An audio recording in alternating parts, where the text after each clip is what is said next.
feel like there's so much going on right now. There's so much agenda and like political payback. And, I can say all this. You don't have to say this. I say it as an observer myself. And I don't like all that stuff. I was here 31 years ago now. I started loving the city 31 years ago.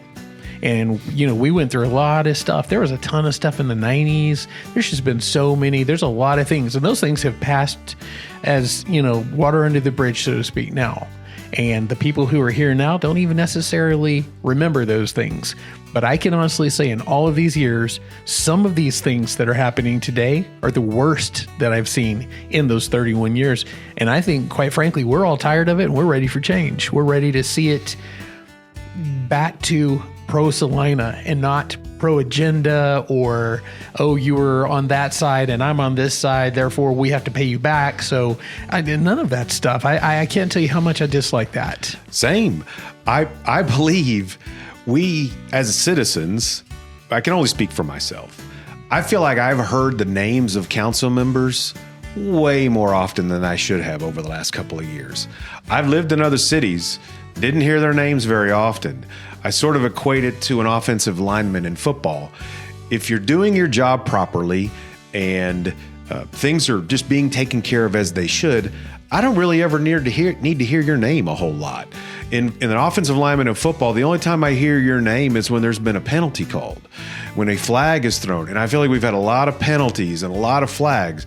You really shouldn't hear this much about your council, maybe from them because you're having conversations and discussing things. But no, there's been a lot of noise, sometimes for the sake of it being noise, it feels like to me.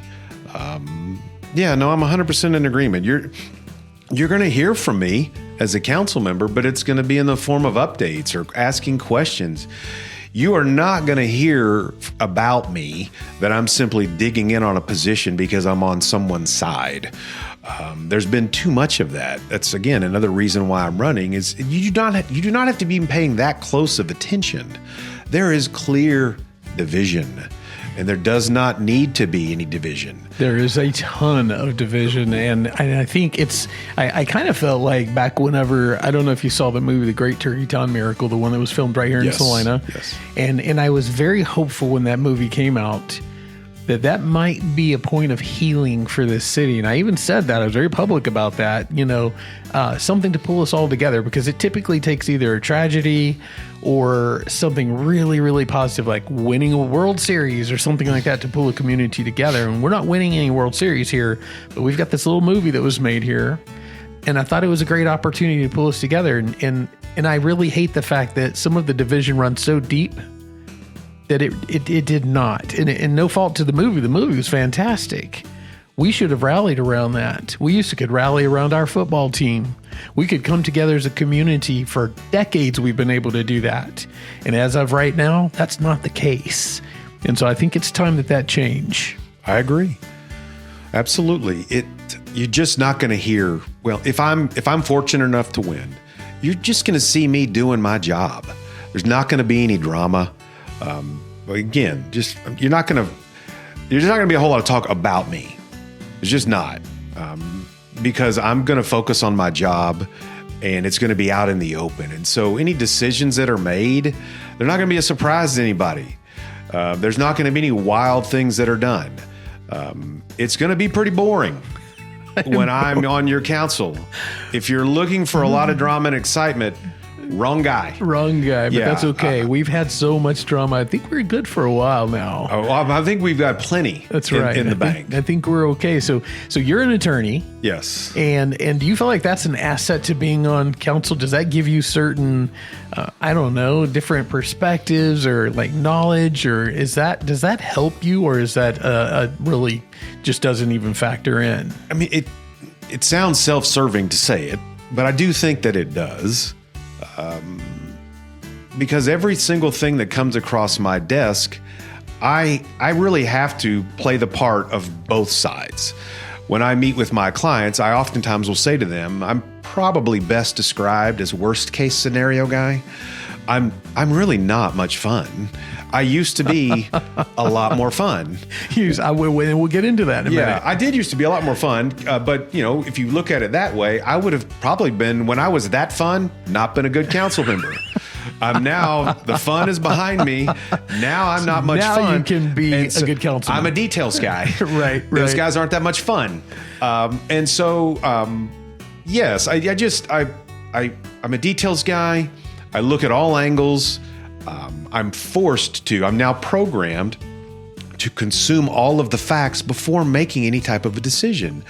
And not even just immediately. Once I've consumed them, slow down, maybe go through it again, listen to people, see, and again, ultimately assess a situation with the idea that in the face of a really good or reasonably persuasive argument, I'm going to move a little bit.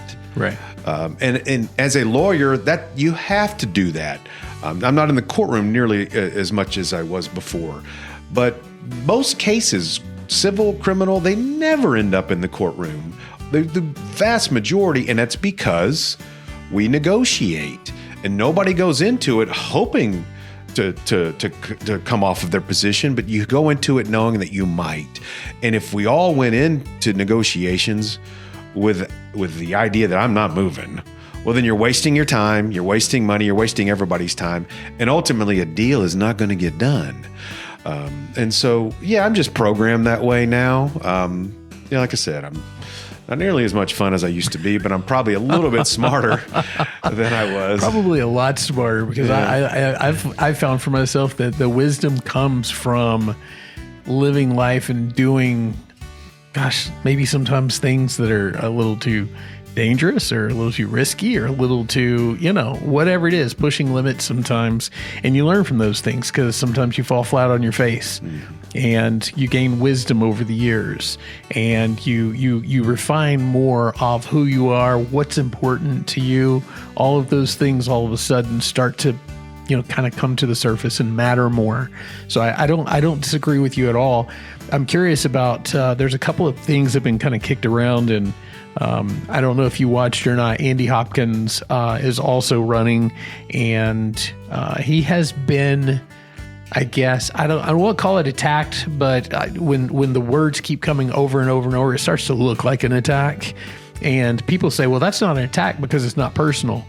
Okay, no one said personal attack, just an attack whenever it's repetitive. And it's been about TIRZ. And I'm real curious how you feel about these TIRZ deals. And I guess, first of all, what we should probably do is just give a quick idea of what a TIRZ is. You want to kind of take that sure. up? I told you I'm a lot of fun. Yeah. No, that sounds perfect. Who doesn't like talking about a tax increment reinvestment zone? Yes. I was thinking about having that tattooed. What do you think? Like on my shoulder? You should see my back. Yes. TIRZ. It's in the script. Oh, yeah. It's fantastic. Oh, so exciting. TIRZ is a perfect example of sort of what I was talking about. When you dig in on an extreme, and I've seen those things, then attacks, whatever you want to call them, they seem to be a lot of the same things over and over, which is just sort of a formula. Politics is oldest time in politics, but specific to TIRZ. If you give me 30 seconds, I can tell you why TIRZ is glorious, and that it helps develop, and it pumps life into an area that's not there. It would never be there but for the TIRZ. In the next 30 seconds, I can tell you why they're evil. That, it's going to give money back to a developer, and we're taking money to property taxes. But the reality is, if TIRZ were evil, there would not be hundreds of them in the state of Texas. If TIRZ were glorious, there would be more than hundreds of them. But like most things, the answer is always somewhere in the middle. It depends on the facts of the situation. It's super easy. It's really easy for me to say, sitting here, never going to vote for a TIRZ, because they're really not used nearly as much as people might, and there might not even be another one ever offered up. But I will tell you, I wouldn't say, and I know I may take heat for this, but I wouldn't say I would never vote for a TIRZ, because you know why? Because it might make sense for the citizens of the city. I don't know what the details are of it. If we're offered any type of deal where when you absolutely slow down and look at the facts And if, I use the word if a lot, it is tiny, but it has extremely big meaning.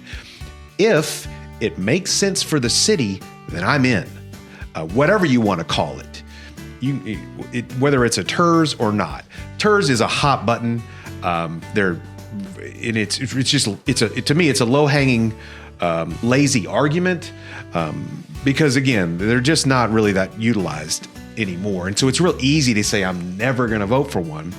But in spite of the fact it'd be really easy to say it, I'm not going to say it because who knows? Maybe some developer wants to just bend over backwards and give us a deal that's amazing for our citizens. Okay, I don't care what you call it. We'll be interested. But, and so it's just, you have to slow down and listen and examine the details. And most importantly, have these conversations in front of the citizens. Not many people go to council meetings. I don't know how many watch them online, but part of what I'd like to do is at least somehow get people more interested in those type of things. I talk too much and I answer questions people didn't ask, both of which I feel like I'm doing right now. But no, you're super good. You're super good. I just want to be sure that I'm understanding what you're saying.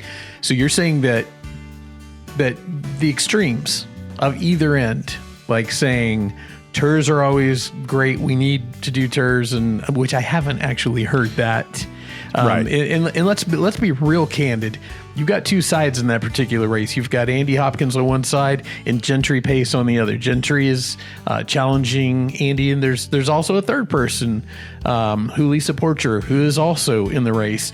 Not quite as vocal on the social media and stuff. I'm certain she has an opinion. She's been invited on the show. She's declined to come on the show. So has Gentry Pace. But what I'm seeing out there between the two of them in that particular race is Gentry seems to be of that part where he's like, never. Like that's just not a thing. I don't think that I have heard him one time ever say, maybe it would be a good thing. He's 1,000% against it. So what I hear you saying is that generally speaking, in almost all things, the extreme is probably not the place to be. So you're not saying, no, I would never do it. And you're not saying, yes, I would absolutely do it. You're saying that the true answer is somewhere in the middle, and it's based on a case-by-case basis. Am I hearing you right? Absolutely. As a lawyer, that's just how I am programmed to look at things. The answer is almost never in the extreme. It is in the details and the facts of the situation. It's just, as a lawyer, it's really difficult for me to say never on anything. It feels reckless. It feels easy, lazy, and I realize it's when things that are easy, fire those off if you want to. But it's harder to say maybe, but that's the truth. Typically, what is the truth is a little bit more difficult. But regardless of what the issue is, the answer is rarely one of the two extremes, at least not dealing with city issues. There's obviously some things awful, but there's no debate on those things. I look at all jobs, things that are brought to me, ideas. We assess them in their entirety. And then make a determination. It's just, digging in on an extreme simply to dig in on it, you're not going to get very far.